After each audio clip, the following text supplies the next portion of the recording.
The following video is part of an assignment I am doing for Professor Dan Stein, course number 670, Curriculum and Classroom Management for Students with Disabilities at Touro College. This video is a simulated lesson introducing an English language arts assignment to a third grade class. Hello everyone, my name is Lisamarie Medwid. Today I'm going to be introducing a simulated third grade English language arts lesson, specifically for students with attention deficit hyperactivity disorder or students with attention deficit disorder. We're going to begin by introducing the title. Today's lesson is going to be on creating digital story maps. My title for today is How Can We Use the Character Setting, Conflict and Resolution in the story Rainbow Fish by Marcus Pfister to create a digital story map. The author, Ms. Medwid, that's me. Subject, English Language Arts. Grade level for third grade. Duration will be 5 days. This will be during Respect for All week. This could be done before Thanksgiving or in the beginning of the school year. In this case, Thanksgiving is coming, so it's important that we learn about each other's feelings and how to work together. On day 1, I'm going to introduce and define feelings using our feelings chart. Students will share out what feelings mean to them, what are feelings, how they feel about other people in the class. I will jot down their answers using this chart.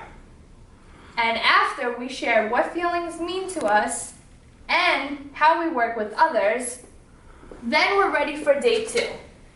I'm going to introduce the book Rainbow Fish by Marcus Pfister. After introducing the story, I'm going to introduce 4 story elements. This will be on day 3. The characters, setting, conflict, and resolution. Using these story elements, on day 4 and 5, students are going to be able to create their own digital story maps after I model how to do so.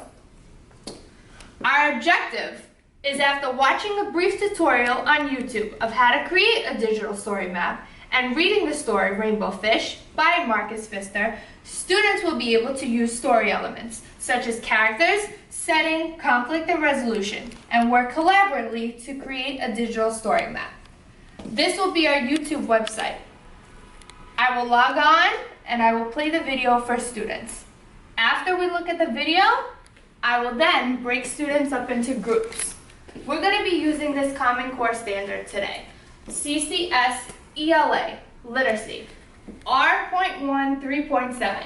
Use informational gain from illustrations, example, maps, photographs, and the words in a text to demonstrate understanding of the text, where, when, why, and how, the key events that occur. In this case, we're not going to be using a map or photographs. We're going to be using the read aloud, The Rainbow Fish by Marcus Pfister. Our state standards, number 5 and number 7. Informational text, K through 5 for craft and structure.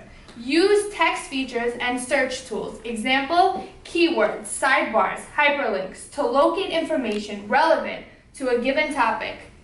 Number 7, integration of knowledge and ideas, same as what I mentioned before, using information gained from illustrations. In this case, again, we're going to use the read aloud. Our materials today are the book Rainbow Fish, our feelings chart, laptops, pencils, pens, handout. This handout is very important. It's modified specifically for students with hyperactivity disorder and who are attention deficit disorder. Each group will receive a rubric.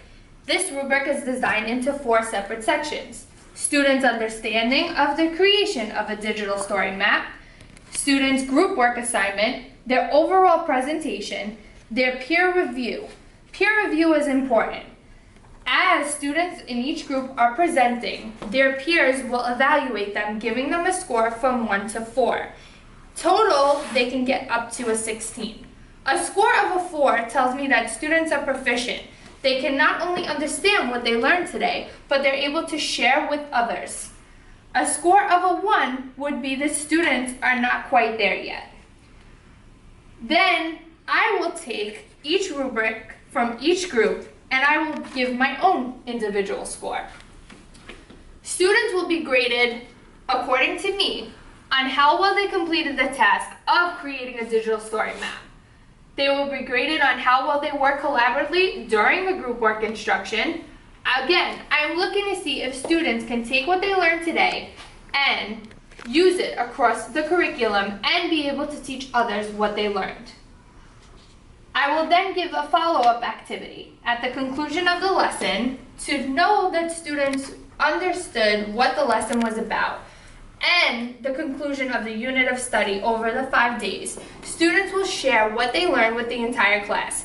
We will go back to the beginning of the lesson and share something new they learned about feelings. So we'll go back to our feelings chart. We'll review what students wrote before, and we'll add on to it now, knowing based on the book and based on working collaboratively what feelings really do mean to us. I included some modifications for students with ADHD. One of the modifications I showed you was the sample of the handout. This breaks down step-by-step instructions of how to create a digital story map. Also, you could provide students with a computer to create digital images, provide students with a digital worksheet where they can type the information about the story, whether it's a character, a setting, a conflict, or a resolution map. Give students extra time to complete story map elements, seat students in an area where they can take motor breaks if necessary, and assign students a role in their cooperative small group instruction. The way I design group work is there are 4 roles.